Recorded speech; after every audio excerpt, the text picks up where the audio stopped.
गौतम बुद्ध का जन्म 563 ईसा पूर्व कपिलवस्तु के पास लुम्बिनी में हुआ था, जो आज नेपाल में स्थित है और यह वहां का एक प्रसिद्ध तीर्थ स्थल है।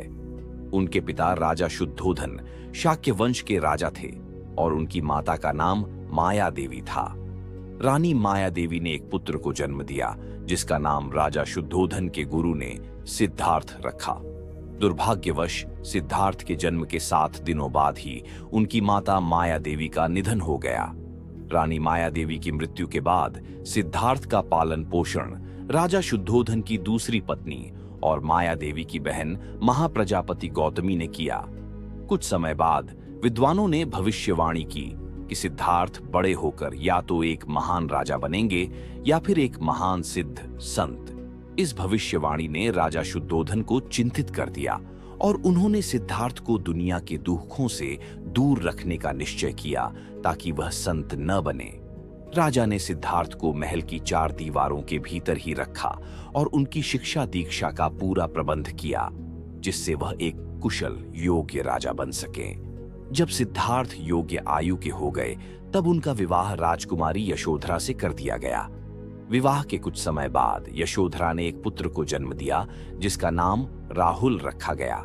राजा शुद्धोधन ने सिद्धार्थ के जीवन में सभी सुख सुविधाएं उपलब्ध कराईं ताकि उन्हें किसी भी प्रकार की कमी महसूस न हो। लेकिन सिद्धार्थ को इन सब के बावजूद यह सब पर्याप्त नहीं लगा। एक दिन सिद्धार्थ ने महल से बाहर जाने का निश्चय किया और वे अपने सारथी के साथ सोचे अनुसार विहार के लिए निकल पड़े। 29 साल की उम्र में पहली बार उन्होंने महल से बाहर कदम रखा। बाहर जाते समय उन्होंने सबसे पहले एक बूढ़े व्यक्ति को देखा और अपने सारथी से पूछा कि वह इस तरह क्यों दिख रहा है।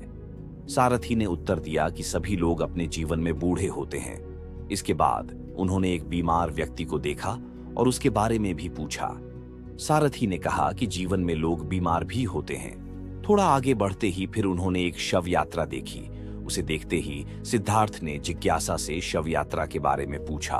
सारथी ने उन्हें बताया कि जो भी इंसान जन्म लेता है, उसकी मृत्यु भी होती है। यह सुनकर सिद्धार्थ ने यह जान लिया कि मृत्यु भी जीवन का सत्य है। इससे सिद्धार्थ के मन में सवाल उठा कि क्या मुझे भी मृत्यु का सामना करना पड़ेगा? और आखिरी में वही हुआ जिसका राजा को डर था। इन सभी घटनाओं ने सिद्धार्थ के मन में जीवन के दुखों के बारे में गहन चिंतन उत्पन्न कर दिया। आगे बढ़ते हुए उन्होंने एक सन्यासी को देखा। उन्होंने सारथी से उस सन्यासी के बारे में पूछा। सारथी ने बताया कि सन्यासी वे होते हैं जो सांसारिक सुखों को त्याग कर ध्यान और तपस्या का जीवन अपनाते हैं। यह देख सिद्धार्थ के मन में विचारों का उफान उठने लगा। सिद्धार्थ सोचने लगे कि जब यह दुख सहना है, तो इस वैभव और सुख सुविधाओं से भरे अपने जीवन का क्या अर्थ है?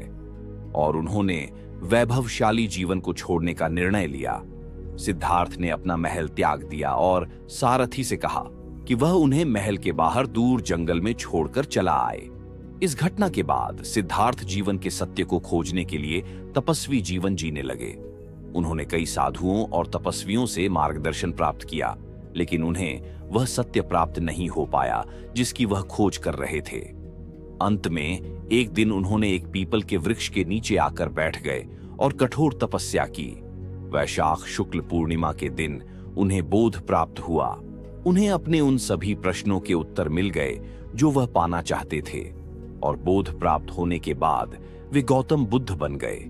जिस वृक्ष के नीचे उन्हें ज्ञान की प्राप्ति हुई, वह बोधि वृक्ष कहलाया। ज्ञान प्राप्ति के बाद बुद्ध ने 4 सप्ताह तक धर्म के स्वरूप पर चिंतन किया और फिर बौद्ध धर्म का प्रचार करने के लिए निकल पड़े। उन्होंने लोगों को मध्यम मार्ग का उपदेश दिया, 4 आर्य सत्य, अष्टांग मार्ग और अहिंसा का प्रचार किया। इस प्रकार गौतम बुद्ध ने संसार को सत्य, अहिंसा और करुणा का मार्ग दिखाया। दोस्तों, अगर आपको यह प्रस्तुति पसंद आई हो तो इसे लाइक और शेयर करें, और अगर आप हमारे चैनल पर नए हैं तो सब्सक्राइब करना न भूलें। आपका दिन शुभ व मंगलमय हो। धन्यवाद।